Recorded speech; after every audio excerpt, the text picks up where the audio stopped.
Coucou les gars, j'espère que vous allez bien. Aujourd'hui on se retrouve pour une nouvelle vidéo. Cette fois-ci je ne m'embarque pas sur un volcan en Amazonie, que sais-je. Je reste à Bogota et je vais juste chit-chat avec vous d'un sujet. Cette vidéo ça va être un peu l'introduction de d'autres vidéos qui vont arriver courant novembre. Et du coup je trouvais ça chouette de commencer par celle-ci. Aujourd'hui je vais vous parler du bonheur, et rien que ça. Pourquoi j'ai envie de vous parler de ça? Parce que ça fait 2 ans que je suis à l'étranger, à droite à gauche, et du coup ça fait 2 ans que vraiment je vis avec moi-même, que j'ai des nouvelles habitudes qui se mettent en place, etc. C'est vraiment le passage de la vie genre d'étudiante, quand j'étais vraiment dans mon école en France, école de commerce, tu fais la fête et tout, à maintenant où je commence de plus en plus à m'ancrer dans une vie vraiment d'adulte, si je puis dire. Et du coup voilà, j'ai testé différentes choses, et là je dirais que ça fait vraiment depuis 6 mois, 1 an, que j'ai un équilibre de vie qui me permet d'être dans un niveau de bonheur que je pense que j'avais pas atteint avant. Donc voilà, on va en parler aujourd'hui, j'espère que ça va vous plaire. Et je vous préviens, c'est mon expérience. Me tapez pas sur les doigts, genre c'est mon expérience, je vous le partage comme je partage ça à ma meilleure pote, ok? Donc voilà, je suis pas diététicienne, je suis pas coach de sport, pas conseillère d'orientation, c'est vraiment mes propres conseils. Je vais commencer à vous parler d'un premier concept, principe, que je vous ai déjà parlé quand j'étais allée au Japon. C'est le concept, principe de Ikigai, les gars. Et le Ikigai, alors attendez, je vais vous donner la définition exacte. C'est joie de vivre ou encore raison d'être. Consiste à donner un sens à sa vie en trouvant un équilibre entre ce qu'on aime, ce dont on a besoin et ce qui est utile au monde. C'est un concept japonais. Il y a également un livre que vous pouvez lire, que je vous ai déjà parlé du coup dans ma vidéo au Japon, qui explique très bien ce concept. En fait, ce livre, il se concentre sur l'île des Centenaires qui est dans le sud du Japon, sur leur mode de vie, leur façon de penser, etc. C'est hyper intéressant. Je vous recommande de courir pour aller l'acheter. Et donc ce livre, je dirais que je l'ai lu en début d'année. Je l'ai lu, j'ai adoré. Mais sur le coup, je me suis pas dit waouh, ce livre a révolutionné ma vie. Pas du tout. Mais par contre, bizarrement, au fur et à mesure des mois qui ont suivi, j'ai agi un peu différemment, j'ai mis en place de nouvelles choses. Et c'est ces changements précisément qui, je trouve, ont vachement changé. En fait, je sais pas si ça a changé genre mon état d'esprit, un peu peut-être. Et ça a aussi peut-être changé mes objectifs. On va rentrer dans le cœur du sujet. Mon premier conseil va s'appliquer à l'alimentation. Je vais être hyper exhaustive, pas ça le main point de cette vidéo. Mais juste un petit rappel, les gars, manger trop sucré, manger trop salé, ça influe directement sur votre humeur. Manger trop sucré, vous allez avoir moins d'énergie. Qui dit moins d'énergie dit moins de patience. Qui dit moins de patience dit pas content, pas de bonheur. Ensuite, manger trop gras, ça peut vous créer des inflammations. Qui dit inflammation dit douleur, dit pas content, pas heureux. Au bout du bout, l'idée c'est pas de toujours manger 100% clean. L'idée c'est d'avoir en tête une question de balance. Le premier conseil que j'ai à vous donner les gars, c'est ayez de la connaissance face à la nourriture entre guillemets et vis-à-vis de vos besoins par rapport à votre taille, votre poids, etc. Faites soit des recherches sur internet, si vous avez plus de moyens, vous pouvez aller voir un diététicien, c'est toujours chouette. Pas un cheveu là? Non, je pense que vraiment la connaissance c'est la clé. Si vous voulez tout savoir, mon petit déj préféré de tous les temps, surtout en hiver parce qu'il fait froid et tout. Du coup j'ai envie d'un truc un peu chaud, c'est les porridge les gars. Je sais j'ai pas inventé l'eau chaude, hein.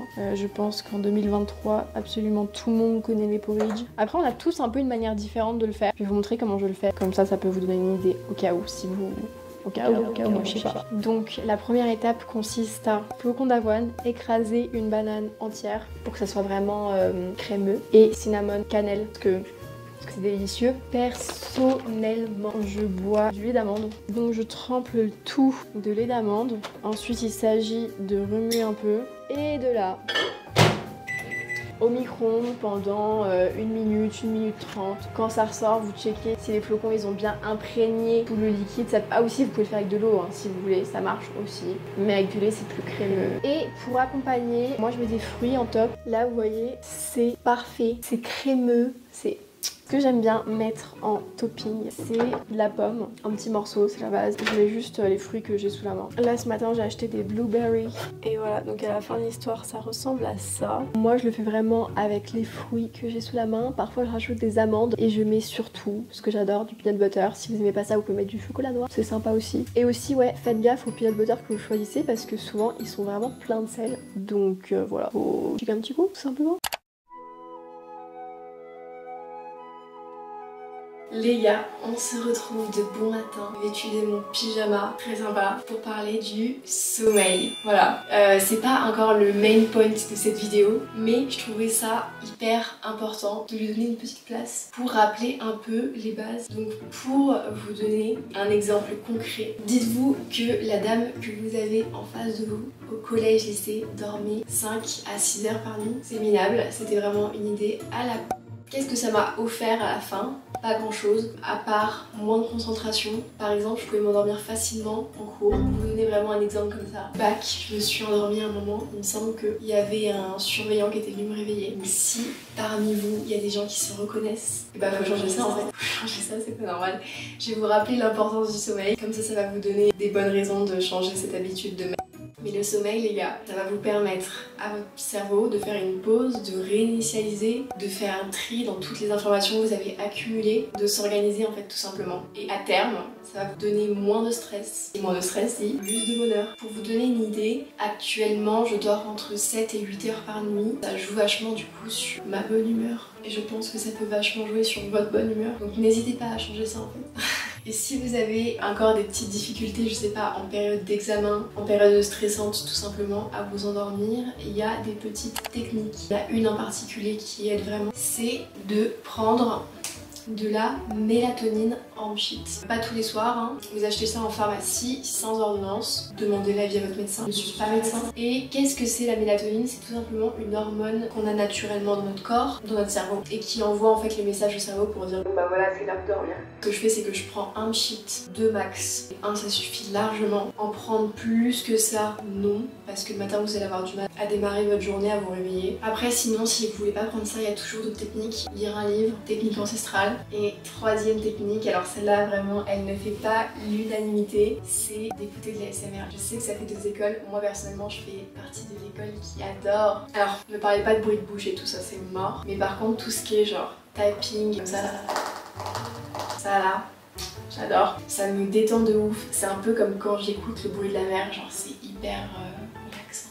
Coucou les gars, on se retrouve encore une fois de bon matin. Nous sommes lundi matin, vous allez voir cette vidéo dans 2 heures. Et non, je ne filme pas mes vidéos en dernière minute, c'est juste que j'ai réécouté toute la vidéo et je me rends compte que ce passage n'a de son que dans l'oreille droite. Donc c'est pas grave, je vais juste vous reparler une seconde fois du sport. Le sport a cette place, bien évidemment, dans cette vidéo. Pourquoi? Parce que le sport sécrète de l'endorphine et de la dopamine. Et ça les gars, c'est la recette magique du bonheur, c'est l'hormone du bonheur. Ce que je vous conseille si vous sortez d'une phase où vous n'avez pas fait de sport pendant très longtemps, ou même pas très longtemps, et que vous avez du mal à vous y remettre, faites-vous un planning. Personnellement pour moi c'est la clé. Par exemple là je suis rentrée d'Amazonie, j'ai été malade du coup pendant une bonne semaine où j'ai pas fait de sport et j'ai dû m'y remettre. Et j'avais vachement de mal, mais j'ai suivi mon planning et ça a rendu tout de suite les choses beaucoup plus simples. Donc vous pouvez faire la même chose. Avant je faisais qu'un seul sport, j'allais juste à la salle, et là depuis 6 mois, maintenant je diversifie les plaisirs. C'est-à-dire que maintenant le lundi, je fais du pilates sur du reformer. J'en profite d'être en Colombie parce que c'est vachement moins cher qu'à Paris. Quand je vais revenir à Paris, je vais me remettre à faire du coup du pilates sur tapis. Et d'ailleurs je peux vous recommander la chaîne de Sane Vloy. Elle fait des vidéos de pilates hyper détaillées, ça travaille vachement bien votre respiration, vos articulations. Le mardi je cours pendant une demi-heure à peu près. Le mercredi je vais à l'escalade, j'en fais depuis 2 mois et c'est génialissime, c'est trop bien, c'est hyper ludique et ça travaille les bras, enfin pas que les bras, mais ça rend les bras un peu plus toniques, donc on adore. Et le jeudi je vais à la salle random, petit exercice de muscu, voilà. Et parfois je répète dans la semaine certains sports que j'aime particulièrement bien. Souvent je répète le pilates et courir. Et il y en a 10 000 des sports qui sont cool. Genre il y a la natation, trop bien,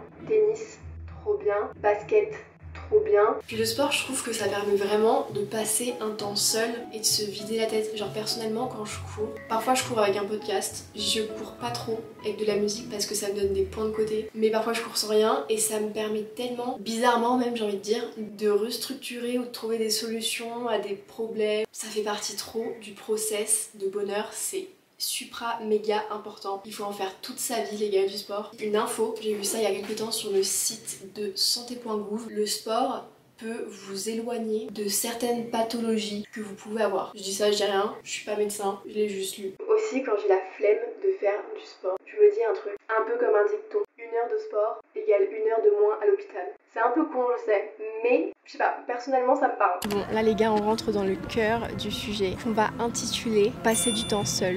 Et ça, je dirais que c'est du coup ce qui s'est le plus passé au cours de ces 2 ans. Parce que du coup, t'es à l'étranger, ça prend un peu de temps au début à te faire des amis. Tu vas dans des cafés solo, tu découvres une ville solo. Et ça s'est révélé être très positif. C'est un peu sous-côté. Genre souvent, on voit des gens au restaurant seuls, au cinéma seul, on se dit oh les pauvres et tout. Mais c'est trop bien genre d'être seul, tu prends le temps de réfléchir et surtout de ne penser qu'à toi. Donc je vous rassure, je suis pas du tout égoïste ou quoi.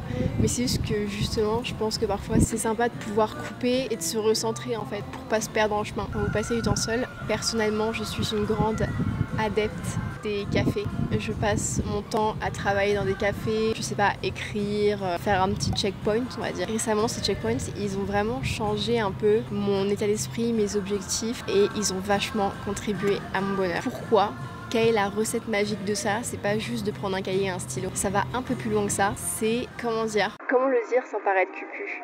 C'est la question. Je dirais que depuis quelques mois, moins de 6 mois, j'ai beaucoup plus pris le temps de rêver et de laisser de la place à mes rêves. Ça paraît tellement cucu quand je le dis comme ça, mais en réalité, c'est tellement vrai et je suis sûre que je suis pas la seule. Il y a des trucs comme ça que des gens faisaient, je sais pas, imaginons à la télé, au cinéma, que sais-je, et je les voyais et je me disais putain, ils sont trop stylés. Mais pour autant, je ne faisais pas les trucs qui faisaient que je trouvais trop stylés parce que je me disais non mais c'est une perte de temps. C'est une perte de temps, vaut mieux que je passe du temps sur des choses concrètes comme l'école, le sport. Alors qu'en fait non, c'est juste une question de balance. Je pense que l'important c'est de comprendre finalement qu'on n'a qu'une seule vie. Et surtout d'en prendre conscience, parce que cette information, on l'a un peu depuis le début. On est un peu tous au courant que ouais, on a une seule vie. Mais est-ce que vous en prenez réellement conscience? Vraiment, sur cette dernière année, j'ai vraiment réalisé que j'avais qu'une seule vie. Et ça a tellement changé ma vision des choses sur plein de choses, même sur ma carrière, sur plein de trucs, que voilà, je voulais partager ça avec vous parce que ça a vraiment contribué à mon bonheur. Par exemple, vous êtes en train de regarder cette vidéo, c'est parce que récemment, je me suis mise à faire des vidéos. Je trouvais ça toujours trop cool, les gens qui partagent des trucs, qui vous apprenaient des trucs sur YouTube. Je passe ma vie sur YouTube. La deuxième école, c'est un nid d'informations, c'est génialissime. J'ai toujours trouvé ça trop chouette et c'est des bons souvenirs, etc. Et je le faisais pas trop, voire pas en fait, parce que je me disais ouais non mais c'est une perte de temps et puis on va peut-être me juger. Et en fait non, oui peut-être, mais en fait on s'en fout. Prenez le temps de vivre. Ça veut pas dire attention mettre de côté sa carrière, tout balancer et tout. Non, ça veut juste dire que genre chaque chose a son importance dans la balance, dans l'équilibre. C'est une question d'organisation, je dirais. Dites-vous qu'en ce moment j'ai à peu près 6 sujets sur la table importants par rapport à des trucs d'école et tout. Et pour l'instant, j'arrive à tout concilier parce que c'est une question d'organisation. Je me suis fait un planning et j'essaye vraiment d'attribuer des blocs d'heures à certains trucs. Il faut voir comment ça va évoluer et surtout si je vais arriver au but final. Mais je suis intimement persuadée que ce n'est pas impossible et que si vous voulez travailler et en même temps avoir 2 passions et en même temps faire du sport, c'est jouable. Au bout du bout, il n'y a pas grand chose qui est impossible. C'est juste une question d'organisation. Et ça les gars, c'est comme tout ce que je vous ai dit avant dans la vidéo, ça rejoint le Ikigai. Je vous encourage vivement à lire ce livre. Il expliquera sûrement mieux que moi la question de balance et d'équilibre et tout. Mais voilà, l'Ikigai en gros, pour moi, ça signifie faire en sorte de rester en vie, en quelque sorte. Vous voyez ce que je veux dire? Qu'on ait une activité physique, qu'on ait un sommeil correct, on mange correctement et qu'on fasse tout ça de la bonne manière.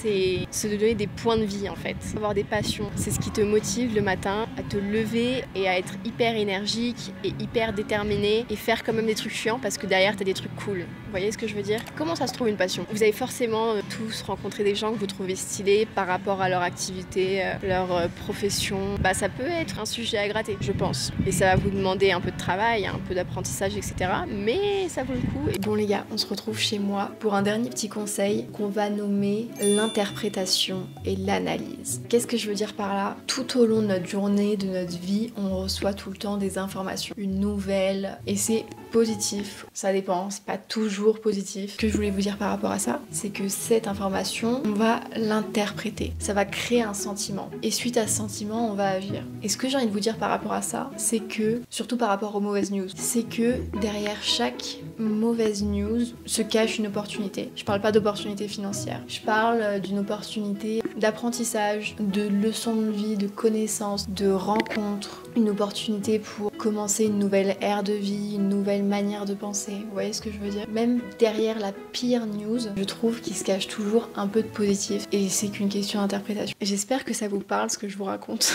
Je sais pas si c'est un peu vague. En tout cas, le seul truc que j'ai à vous dire, les gars, on vit tous dans notre propre réalité. Donc libre à nous d'interpréter une situation comme on le veut. Peut-être que ça va vous donner envie de lire Ikigai. À savoir qu'ils ont fait une adaptation de Ikigai sur Netflix sous forme de série. Donc voilà, j'espère que cette vidéo aura été utile, que ça vous aura donné envie d'être un peu plus actif, passionné, de diversifier vos sports, de rêver un peu plus et de croire un peu plus en vos rêves. Voilà, faites de gros bisous. N'hésitez pas à vous abonner, à mettre un like. Vous pouvez commenter, hein. J'adore lire les commentaires. Et puis ça m'intéresserait vraiment d'avoir surtout un retour par rapport à ce type de vidéo parce que c'est la première fois que je fais une vidéo comme ça face cam où je blablate sans grimper un volcan, sans faire un trek, je sais pas où. Et ce mois-ci il y aura quelques autres vidéos qui vont sortir un peu dans ce délire là de petits conseils skincare. Donc voilà, c'est tout.